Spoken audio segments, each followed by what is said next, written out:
Este programa foi produzido pelos educadores da Rede Municipal de Ensino de Itapetininga, com o propósito de implantar estratégias de tecnologia educacional que permitam uma rotina de aprendizagem às nossas crianças neste período de pandemia.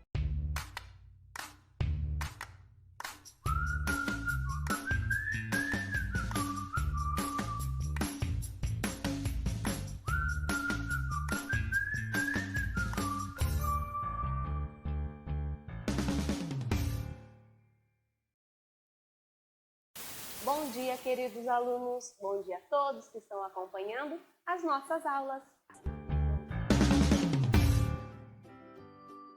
Vamos continuar com a nossa aula de língua portuguesa, onde estamos conversando e apreciando os poemas e as quadrinhas. Unidade 4. Quem recita, seus males evita. E eu trouxe aqui hoje um poema. Vamos ver? Nós já lemos esse poema, vocês lembram? Sim? Muito bem! A Casa, de Vinícius de Moraes. Vamos fazer a leitura? A casa. Era uma casa muito engraçada. Não tinha teto, não tinha nada. Ninguém podia entrar nela não, porque na casa não tinha chão.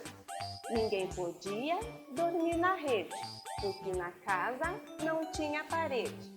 Ninguém podia fazer pipi, porque penico não tinha ali. Mas era feita com muito esmero, na Rua dos Bobos, número 0. Gostaram do poema? Sim?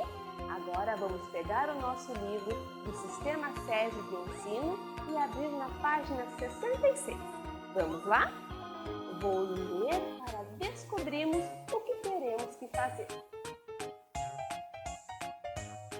Número 4. Você observou como as palavras desse poema rimam? Copie as palavras que têm sons parecidos. Nas nossas aulas anteriores, nós já conversamos sobre as rimas. Vocês lembram? Muito bem! São quando as palavrinhas elas são parecidas. Um sonzinho lá no final. Lembraram? Sim? Bom, antes de a gente realizar essa nossa atividade, vamos voltar lá no nosso poema e ver quais são as palavrinhas que rimam? Pode ser? Vamos lá? Vamos combinar. A professora Rosana fará a leitura dos 4 primeiros versinhos e vocês tentarão descobrir quais são as palavrinhas que rimam. Combinado? Prestem atenção. Era uma casa muito engraçada. Não tinha teto, não tinha nada. Já descobriram? Sim? Muito bem! A primeira é engraçada. E engraçada rima com... Será que com teto? Não, muito bem. Olha lá, engraçada, teto. Não rimou. Engraçada com... Isso mesmo, com nada. Vamos pintar essas duas palavrinhas com a mesma cor, combinado? Pode pintar. Pronto? Vou continuar. Ninguém podia entrar nela não, porque na casa não tinha chão. E agora? Vou dar uma dica. A primeira palavra é não. E não? Qual é a outra palavra que tem um sonzinho parecido com não? Já descobriram? Muito bem! Chão! Vamos pintar? Não com chão.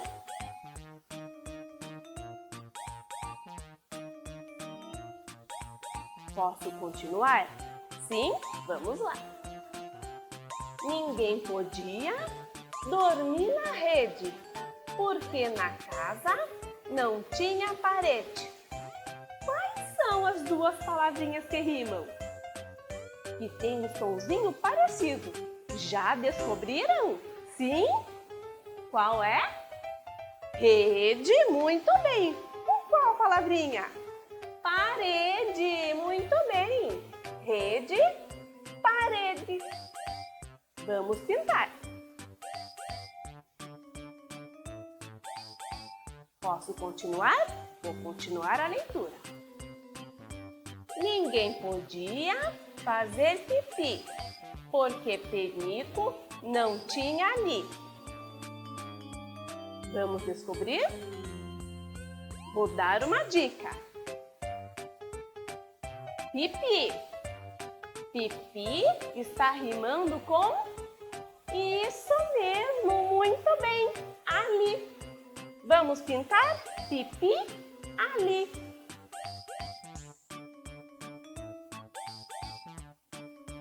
Agora vou terminar. Vou ler os 4 últimos versinhos.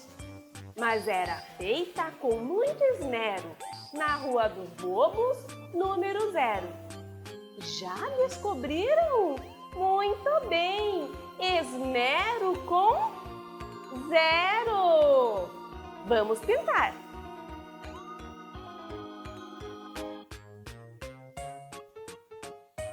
Vamos continuar? Agora então vamos voltar para o nosso livro lá na página 66. Agora sim, nós vamos copiar as palavrinhas que rimam, que têm os sonzinhos parecidos. Eu já coloquei aqui todas as palavrinhas que nós pintamos lá na página anterior, certo? São aquelas que nós acabamos de fazer. Vocês lembram qual é a primeira? E isso foi engraçada. Vamos então escrever a palavrinha engraçada? Pode escrever. Engraçada rimou com muito bem, nada. Vamos procurar? Nada aqui. Vamos escrever no quadradinho ao lado.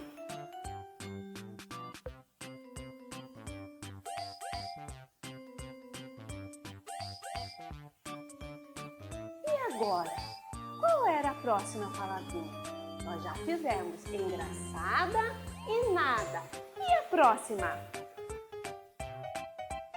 Não com chão. Muito bem. Podemos escrever não chão.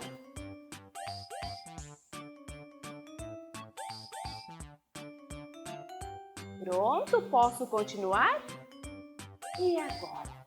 Quais são as outras duas palavrinhas que são parecidas no final?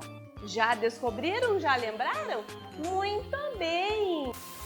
E agora? Quais são as outras duas palavrinhas que têm um sonzinho parecido? Já descobriram? Muito bem!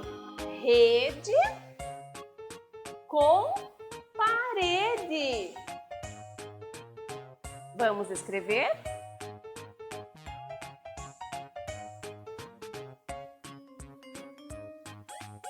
Posso continuar? Sim? Vamos lá! E agora? Quais são? Já lembraram? Muito bem! Pipi com ali. Vamos escrever?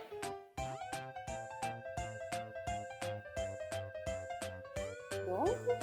Agora tá fácil, não tá? Olha lá! Só tem essas duas. Mas qual será que vai ser a primeira que nós vamos escrever aqui? Nós temos as duas últimas palavrinhas. Esmero e 0. Qual vem primeiro? Muito bem! Esmero com 0. Vamos copiar?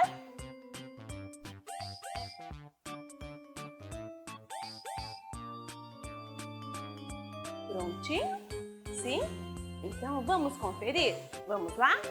Engraçada com nada, não, chão, rede, parede, pipi, ali, esmero, zero. E já finalizamos mais essa atividade. E a nossa aula já chegou ao fim. Desejo a todos uma ótima tarde, um abraço carinhoso, fique bem e até mais! Bom dia, sou a professora Manuele Silvério. Estamos vendo as aulas de língua portuguesa do livro SESI.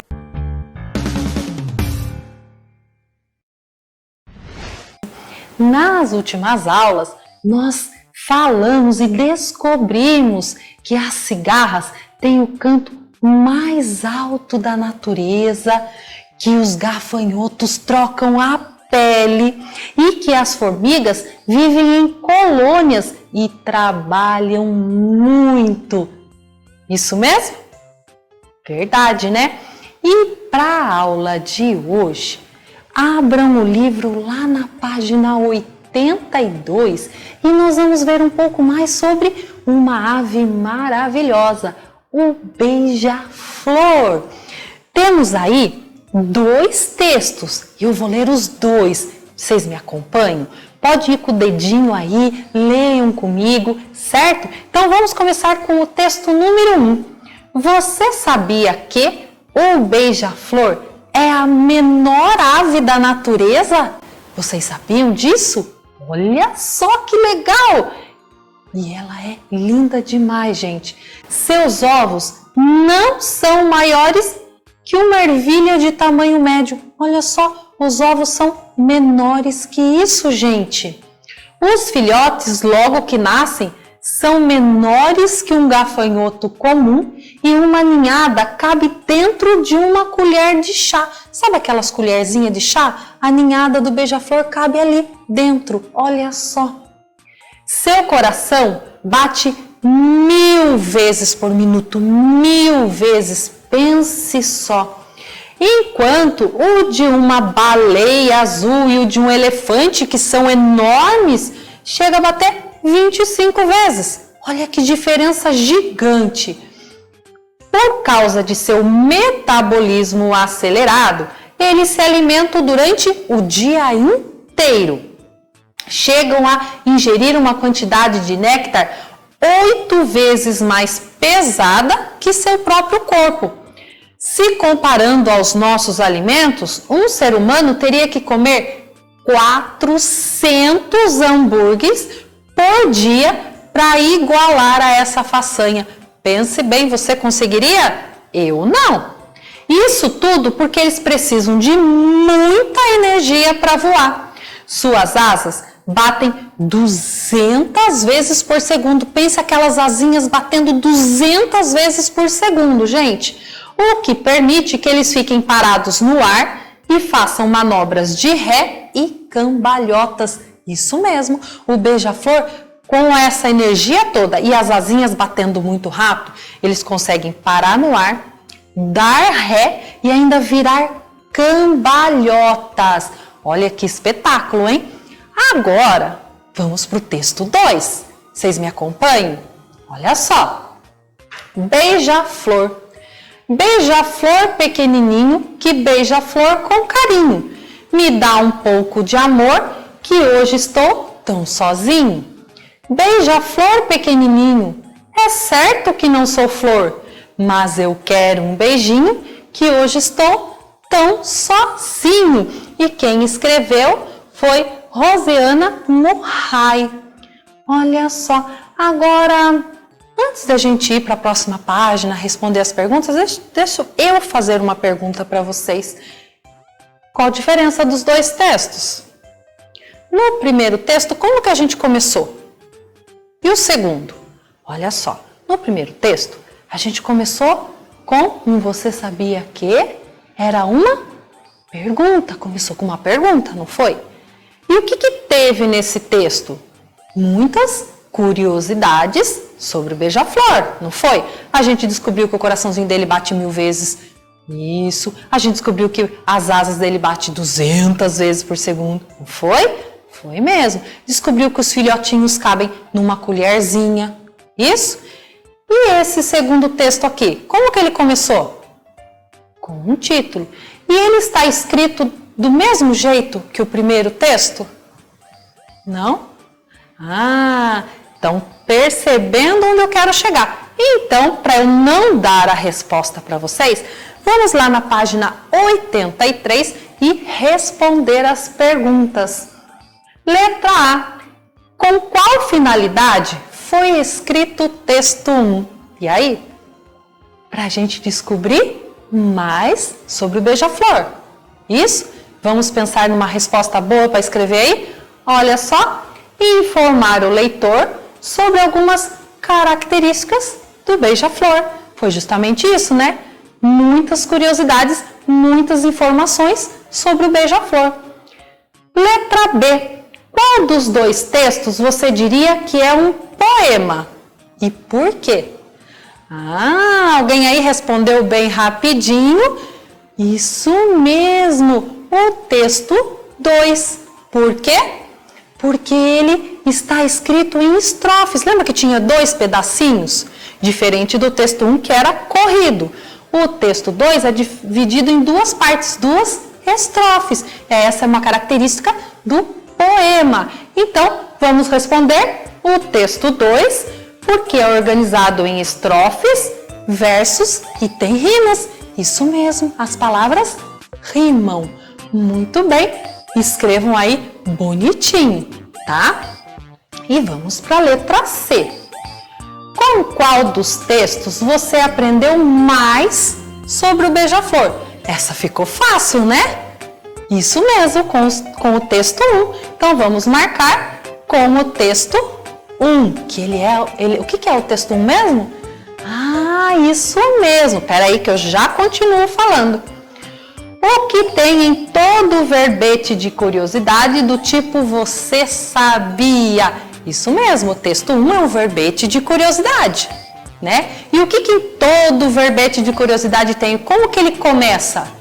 Muito bem, com uma pergunta que sempre estimula a gente a querer ler ainda mais. Então, vamos colocar a resposta com uma pergunta no início. Fizeram? Tudo bonitinho? Muito bem. E antes de encerrar a nossa aula, eu vou deixar uma tarefa. É muito fácil. Tem um Você Sabia Que, aí da página 83 e página 84, que fala sobre as joaninhas, curiosidades sobre as joaninhas, certo? Vocês vão ler para a tarefa, tudo certinho, para na próxima aula a gente responder mais fácil, com mais facilidade, todas as perguntas que aparecerem. Combinado? Tarefa, leitura desse verbete de curiosidade sobre as joaninhas. Um super beijo para vocês. Bom dia, crianças! Tudo bem com vocês? Eu sou a professora Adriana, do 3º ano. Hoje nós iremos retomar aí as nossas aulas de língua portuguesa. Lembrando que estamos na unidade 4 do nosso livro, Histórias e Mais Histórias, Contos Africanos. E aí, vocês gostaram dos contos que nós vimos nas aulas anteriores? Eu espero que vocês tenham gostado. Crianças, lembrando que os contos africanos são histórias narrativas que explicam comportamentos de determinados animais, que falam de costumes dos povos, de recompensas e de castigo, e da esperteza para enfrentar a dificuldade. Normalmente, eles são textos curtos. A sua estrutura ela é composta de uma situação inicial, de um conflito, da resolução desse conflito, e depois nós temos um desfecho. Eu convido vocês a abrirem o livro de vocês aí hoje na página 83. Nós iremos aqui dar uma olhada, analisar a atividade de número 4. Ela diz assim: os contos africanos têm um início muito parecido com o de outros contos que você conhece. Leia a seguir alguns inícios de textos e sublinhe com lápis colorido aqueles que parecem ser de um conto africano. Então vou pedir aí para que vocês peguem um lápis, fiquem na mão, que vocês já irão utilizar esse lápis. Crianças, nessa atividade, nós iremos analisar a linguagem de alguns textos, de contos, de verbetes, de texto informativo. Então, este é o objetivo dessa atividade e vocês irão me ajudar, certo? Vamos lá? Vamos ler comigo aqui, acompanhem comigo a leitura do primeiro parágrafo. Ele diz assim: há muitas e muitas luas, a lebre e o camaleão eram amigos inseparáveis. Naquele tempo, o interior da África era percorrido a pé por longas caravanas. Crianças, vamos observar aqui o início desta frase. Diz assim: há muitas e muitas luas. E aí, esse tipo de linguagem parece de alguns contos que vocês já viram? Ou um verbete de curiosidade? Ou um texto informativo? E aí, o que vocês acham? Vamos ver? Olha lá. Quando eu uso este início há muitas e muitas luas, ele é um tipo de linguagem empregada em contos que vocês já devem ter visto em outras histórias, certo? Então vocês irão sublinhar este início aqui, certo? Mas vamos continuar analisando aqui que vocês irão entender um pouco melhor. Vamos lá para a nossa segunda frase. Ela diz assim: você sabia que na África existe um vulcão coberto de neve? É difícil de acreditar, mas embaixo de todo aquele calor, muito perto de leões, girafas, rinocerontes, existe um vulcão coberto de neve, o Kilimanjaro. Olha, crianças, que informação interessante. Agora eu pergunto para vocês. Aqui nós temos o início de um conto. Vou ler novamente. Você sabia que na África existe um vulcão coberto de neve? O que nos lembra isso daqui? Olha, em algumas aulas anteriores, nós vimos aí os verbetes de curiosidade. Lembram-se? E qual era a característica do verbete? Exatamente, ele iniciava-se com uma pergunta para aguçar a curiosidade de vocês. Então, aqui, crianças, nós temos um verbete de curiosidade, certo? Então, aqui não é o início de um conto, certo? Vamos para o próximo. Olha lá, acompanhem comigo a leitura. Esta história é do tempo em que o porco morava com o dentuço do seu tio, o javali, lá no meio da mata africana. E aqui? Lembra aí um conto africano? O que vocês acham? Vamos ver? Olha, quando eu falo que essa história é do tempo em que o porco... Então aqui faz parte de um conto, sabe por quê? Uma das características do conto africano é falar sobre o comportamento de certos animais. Então vocês podem sublinhar aqui este início. Vamos para o próximo. Muito tempo atrás, houve uma época de grandes dificuldades. O fogo queimava e tisnava a terra. A chuva raramente refrescava o solo. E os animais tinham dificuldade de achar comida para matar a fome. E aqui, crianças? O que vocês conseguem observar aqui? Vamos retomar o início aqui? Muito tempo atrás. Em alguns contos que eu sei que vocês conhecem, também usa essa linguagem, não usa? Era uma vez, há muito tempo atrás, um dia, quando... Exatamente, vocês já estão conseguindo observar aí o tipo de linguagem própria de um conto. Então aqui, neste início, nós temos, olha, muito tempo atrás, uma linguagem que nós empregamos, né, ou que ela é usada em contos. Então vocês irão sublinhar, certo? Agora nós iremos aqui analisar esta última frase. Acompanhem comigo. A África é um continente enorme, com grande diversidade geográfica. Nela há de tudo: altas montanhas, grandes desertos, extensões enormes de florestas e zonas que estão sempre alagadas. E aí? Nesse trecho aqui, o que vocês acham? Nós temos aqui um conto literário? O início de um conto literário? Olha, o início é assim: a África é um continente enorme. E aí, crianças? Que tipo de linguagem que eu tenho aqui? Eu acredito que aqui vocês já conseguiram aí identificar e saber que aqui nós não temos uma linguagem que emprega-se em conto literário. Aqui nós temos um texto informativo. Então, crianças, eu encerro aqui a nossa aula. E aqui hoje nós analisamos o que? O tipo de linguagem que é empregada nos contos africanos. Eu espero que vocês tenham gostado e espero vocês aí para a nossa próxima aula. Um abraço e até lá!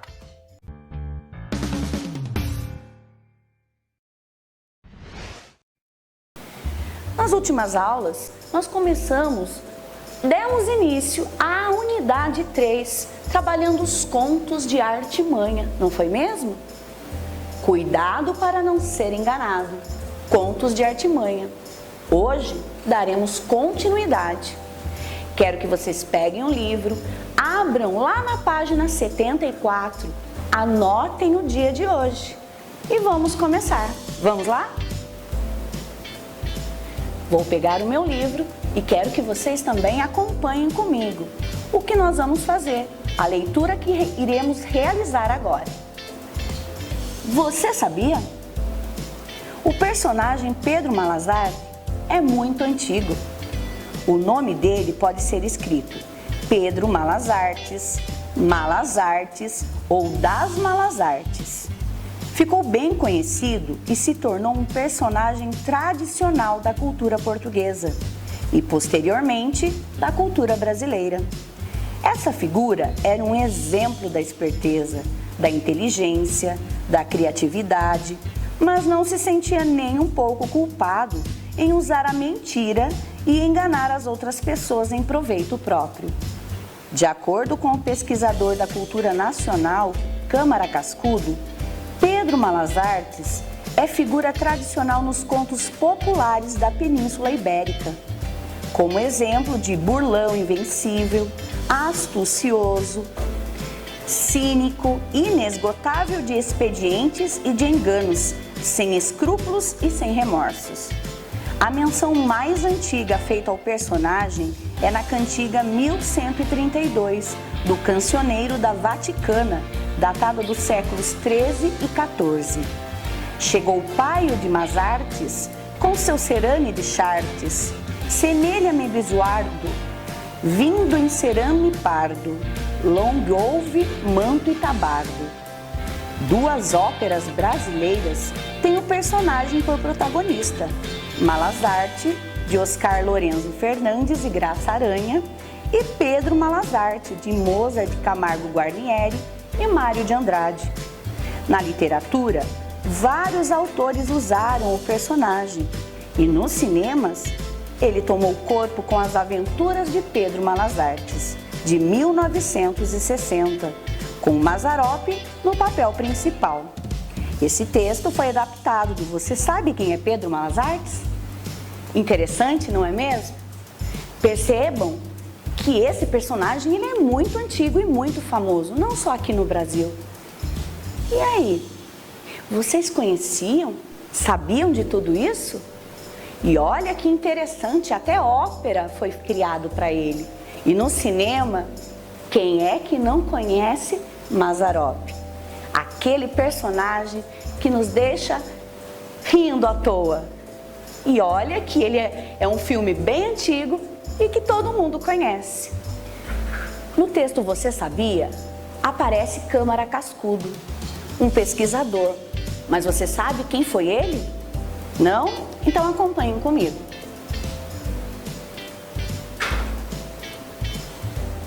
Resumo da biografia de Luiz da Câmara Cascudo.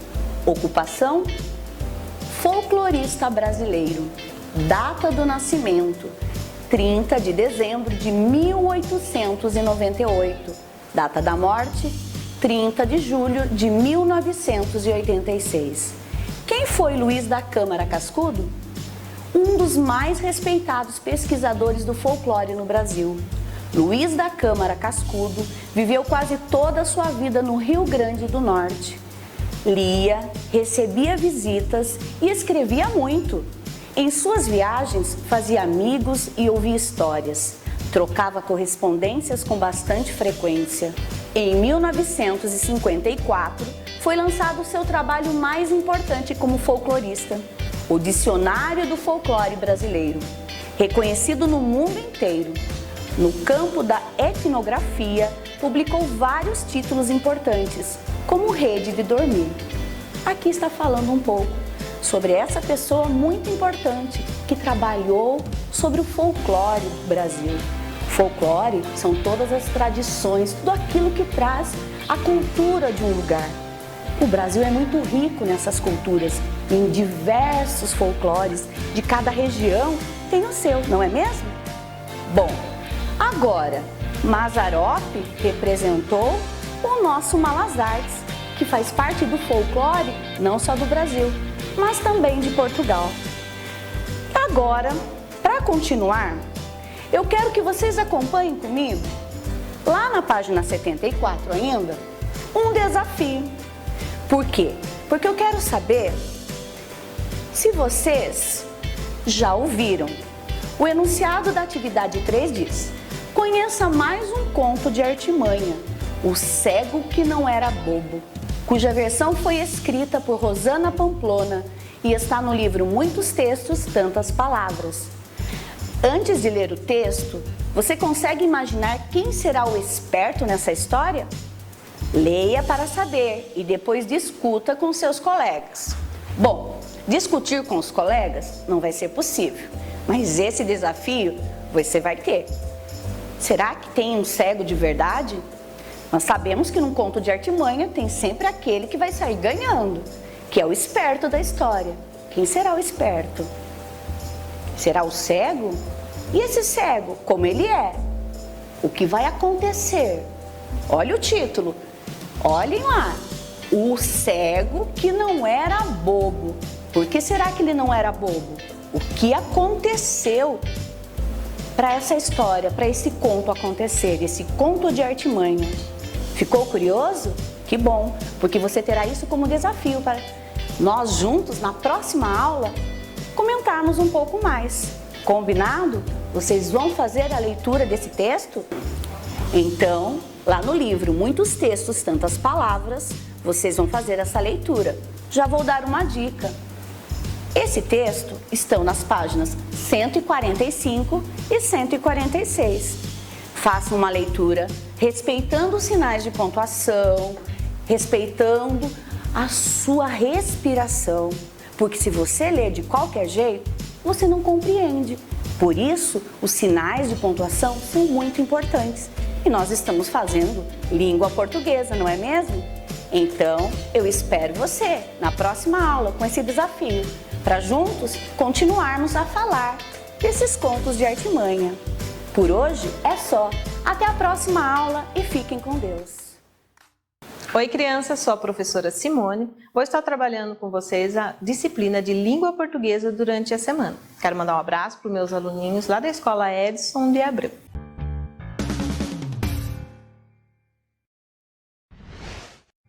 Peguem, por favor, o caderno, lápis, a borracha e o livro de língua portuguesa na página 102. Vamos trabalhar então a unidade 4. Notícia ou reportagem? Quais são as diferenças entre notícia e reportagem? O que caracteriza uma notícia e o que caracteriza uma reportagem? Abram o livro na página 102 e registrem a data de hoje. Um tempinho para vocês abrirem. Todos abriram?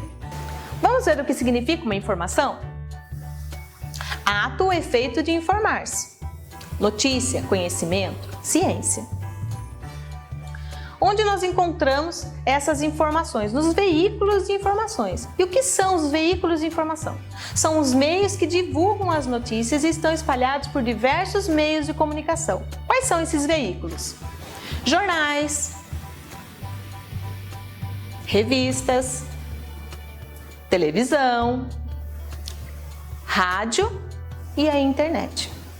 Então, esses são os meios de comunicação, onde nós encontramos tanto notícias quanto reportagens. Vamos lá no livro agora, na página 102, e conversar um pouquinho sobre a imagem. O que vocês conseguem observar nessa primeira imagem do livro na página 102? Conseguimos ver aí uma banca de jornais. Na segunda página, na página 103, nós temos os meios, os veículos de comunicação. Vocês sabem me dizer quais são esses veículos? Muito bem, são os jornais. Vamos conversar um pouquinho sobre esse assunto? Vamos trabalhar o box da roda de conversa. Vamos lá? O que você faz quando quer se aprofundar sobre alguns fatos do cotidiano ou sobre um tema da atualidade? Você busca nos meios de comunicação, ou seja, no rádio, na TV, na internet, nos jornais e nas revistas. Você costuma ler, assistir a reportagem ou escutá-las? Sim? Não? Por quê? Para buscar as informações necessárias para o nosso conhecimento. Em quais veículos de informação, além do jornal e revista, podemos encontrar as reportagens? Como eu já tinha dito lá em cima, podemos encontrar na internet, na revista, jornais, rádio e televisão. Como você acha que os jornalistas ou repórteres elaboram as suas reportagens? Como que ele faz? Dá um tempinho para vocês pensarem aí. Os jornalistas e repórteres, para elaborarem as suas reportagens, eles vão atrás de dados, de pesquisas, de relatos orais, né, de gráficos, tabelas, infográficos, né? Se você fosse um jornalista, que tema investigaria para escrever uma reportagem? Por quê? Tempinho para vocês pensarem. Se eu fosse uma jornalista, hoje eu investigaria sobre o Covid-19. Por quê? Porque ele é um tema mundial e as pessoas querem ter o conhecimento sobre o Covid-19 para poder sair dessa situação, da melhor forma possível, claro. Essa conversa da roda de conversa, do box da roda de conversa, me levou a pensar sobre o que é opinião. Vamos ver o que é uma opinião? Opinião é uma maneira de pensar, de ver, de julgar. Parecer é um pensamento. E as reportagens e as notícias contribuem para a nossa opinião. Lembra que no começo eu falei o que é notícia e o que é reportagem? Vamos ver agora? Peguem o livro Os Muitos Textos, Tantas Palavras, na página 225. O que é uma reportagem? Vamos ler juntos? O que é uma reportagem? Há uma diferença sutil entre notícia e reportagem. A notícia ela é imediata, enquanto a reportagem trata do tema de forma mais extensa e complexa. Uma reportagem costuma retratar o assunto de interesse geral ou do seu público-alvo. Por exemplo, uma revista especializada em artes fará reportagens principalmente para quem tem interesse especial no assunto, como artistas e fãs da arte. A reportagem deve ser escrita numa linguagem clara e direta. Mesmo assim, pode ter um estilo diferente, típico do seu autor. O principal é a informação, mas podem-se fazer comentários também. As reportagens costumam incluir entrevistas, ou seja, informações e opiniões de quem tem relação com o tema. Podem ser especialistas, autoridades, pessoas que têm a vida afetada pela situação mostrada na reportagem e etc. As informações podem vir de outras fontes, como livros, documentos, pesquisas, relatórios, etc. É sempre importante ouvir pessoas com pontos de vista diferentes, principalmente se o tema for polêmico. As reportagens em texto impresso ou na internet costumam incluir fotos também. No caso das reportagens feitas pela televisão, usam-se as falas, imagens e som gravados pelas câmeras. Ambas podem ter ainda gráficos, ilustrações e tabelas. Vamos ver se realmente aprendemos? Como tarefa, vocês vão realizar o desafio da página 104, a atividade número 1. Em sua opinião, há diferença entre notícia e reportagem? Quais são elas? Se tiverem dúvidas, leiam novamente o livro para poderem responder. Por hoje é só, pessoal. Se cuidem aí, lavem as mãos, usem máscaras, mantenham o distanciamento social e até a próxima aula.